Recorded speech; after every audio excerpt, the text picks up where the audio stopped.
Erev Shabbat Shalom Rabotai. We're continuing with our Mishna Yomi Masechet Challah. We're up to Perek Bet Mishnah Zayin. Today's Mishnah should be Le'ilun Nishmat Neria ben Svedlana Aranbayev Neriyahu ben Burcha Israelov Menuchatam Began Eden. Amen. In yesterday's Mishnah we discussed the minimum amount of dough that is subject to the Challah obligation.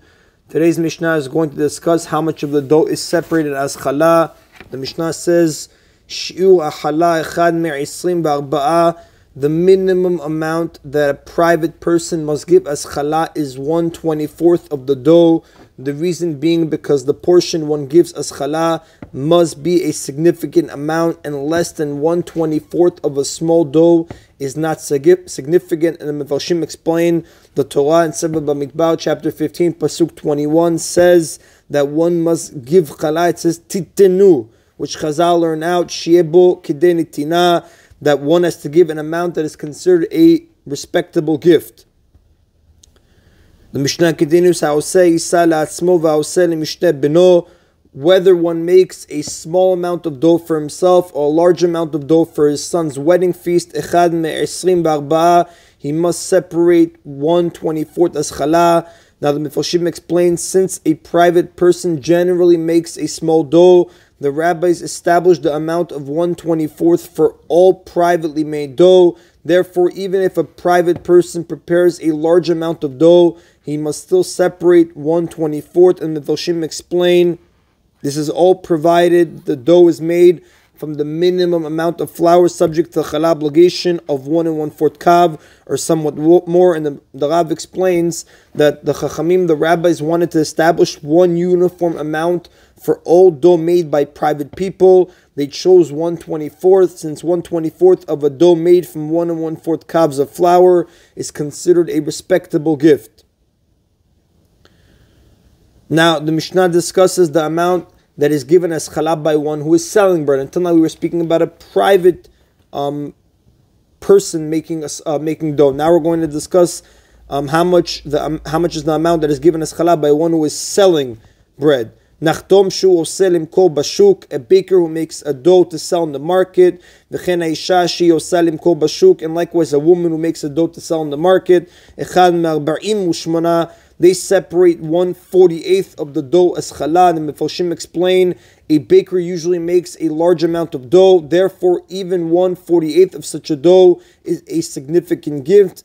And even a woman who makes a smaller dough to sell may separate only 1/48. Because the Chachamim set this as the minimum for all dough made to be sold. And the Mefarshim explain, since dough made to be sold is usually made in larger amounts, the rabbis set a fixed amount. They fixed the amount of challah as 1/48 for all dough intended for sale, even for a woman who's making a small dough. Now the Mishnah discusses the amount given as challah if the dough became tameh. Nitmet isatah shogeget o anusa. If a woman was making bread for her household and her dough became tameh, either by accident, for example, she mistakenly used the utensil that was tameh to make the dough, or because of an unavoidable circumstance, for example, she became a nidah while making the dough, she separates 1/48 of the dough instead of the usual 1/24. And the Mefarshim explain that the woman was making the dough for personal use, not to sell. Now, as the Mishnah just taught, the amount of challah for privately made dough is normally 1/24. Now, the reason that the Mishnah says she separates 1/48 of the dough instead of the usual 1/24 is because challah that is tameh may not be eaten but must be burned. Therefore, the Chachamim, the sages, were lenient and allowed her to separate the smaller amount set for challah. Nitmet mizida. However, if the dough became tameh intentionally, nitmet mizida, if the dough became tameh intentionally rather than by mistake, echad me'isrim v'arba, she must separate 1/24 as challah, k'dei shelo yeh choteh niskar, so that this woman, who the Mishnah refers to as a sinner, should not gain because of her sin. Because we learned in Mishnah Gimel, it is forbidden to cause dough that is a challah obligation to become tameh. Now, had she not sinned, the dough would have been tahor, and tahor dough made for private use is subject to the amount of 1/24th. Therefore, she would have been obligated to give 1/24th as challah. So now, although the dough is now tameh, she must still separate 1/24th, so that she should not benefit because of the sin of making the challah intentionally tameh. That is in Rabotai of Mishnah Zayin. Mishnah Chet, now just as an introduction, dough being designated as challah must be close to the dough for which it is being designated, normally meaning that they must be in the same area, like in the same room. But here it's going to be a little more stringent, like we're going to explain. For this reason, the Mefarshim explain, tahor dough may not be designated as challah for tameh dough, because the rabbis were concerned that someone who designates tahor dough as challah for tameh dough might not bring the dough being designated as challah close to the tameh dough, and therefore they decreed that it is forbidden to designate tahor dough as challah for tameh dough.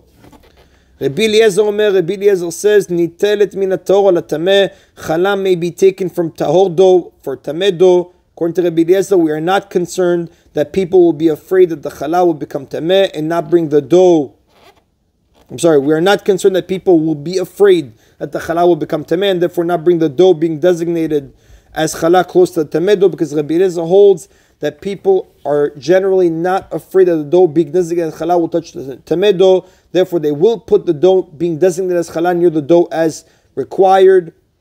Now, the Mefarshim explain, normally it suffices if the dough that is being designated as challah is near the dough for which it is designated, and they don't have to touch each other. However, when tahor dough is separated as challah for tameh dough, the two pieces must be touching each other. And Rabbi Eliezer now is going to explain how the two doughs can touch without the challah being tameh. The Mefarshim explained before we say Rabbi Eliezer's opinion that the reason for this is because of a general rule that it suffices for the dough that is being designated as challah to be close to the dough for which it is being separated, only as long as the owner does not mind if the two doughs would touch. If, however, from some reason, their owner would care to keep the two doughs separate, the halakha is that they must be touching when challah is taken. So here, where the owner is careful that the tahor dough should be kept apart from the tameh dough, so the tahor dough wouldn't become tameh, they must be at least indirectly touching each other, because this rule of being near each other won't apply anymore. So the Mishnah now is going to explain how the dough being designated as challah can touch the tameh dough without the challah being tameh. So the Mishnah says, Ketzad,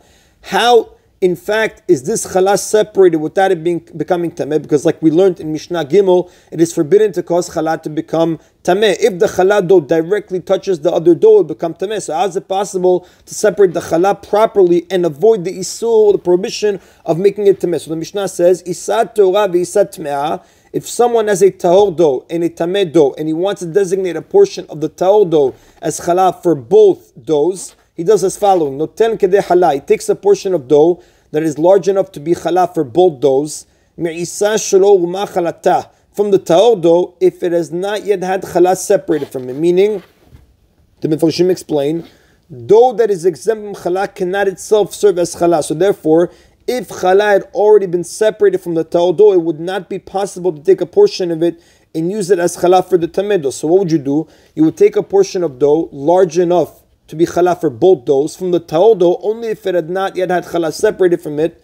He then places a different piece of the tahor dough that is less than a kabetzah in X volume between the two doughs, touching both of them. Now this piece of dough acts as a, so to speak, bridge connecting the two doughs. Then he places the portion of dough that will be designated as challah on the bridge. If you look at a diagram, basically what you would have is a big tahor dough, a big tameh dough, a bridge combining both the tahor and tameh, and challah designated, the portion designated as challah on that bridge. The Mishnah says, so that he will be taking challah from something that is close to the doughs. Now, since the bridge joins the tahor and tameh doughs together, the challah is considered to be close to and actually touching the tameh dough, because since all three doughs, the tahor, the bridge, and the tameh, are touching one another, they are all considered one dough regarding the halachot of challah. Nevertheless, the challah does not become tameh because it's touching the bridge, not the tameh dough. Now, although the bridge itself is touching the tameh dough and becomes tameh from the tameh dough,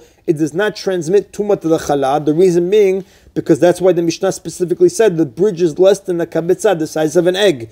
And tameh food that is less than the size of a kabetzah does not transmit tumah. However, a bridge the size of an egg or larger may not be used. Again, why the Mishnah specifically said pachot mikabetza, because then if it would be over kabetza or over, the bridge can transmit tuma and would cause the challah put on top of it to become tameh.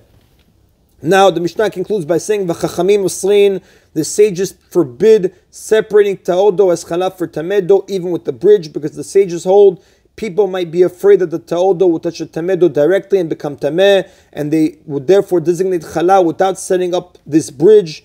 Therefore the chachamim required the challah be separated from the tamedo itself. However, the Mifalshim do say Rabbi Eliezer holds that the concern the challah will become tameh does not stop people from using such a bridge. He disagrees, but the Rav tells us v'alecha kechachamim, the halacha follows the sages, that it is forbidden to separate ta'odo as challah for tamedo, even with the bridge, because people will be afraid that it's going to touch. Therefore, the chachamim required the challah be separated from the tamedo itself. That is the Rabotai of today's Mishna Yomi. Baruch Adonai Leolam. Amen v'amen.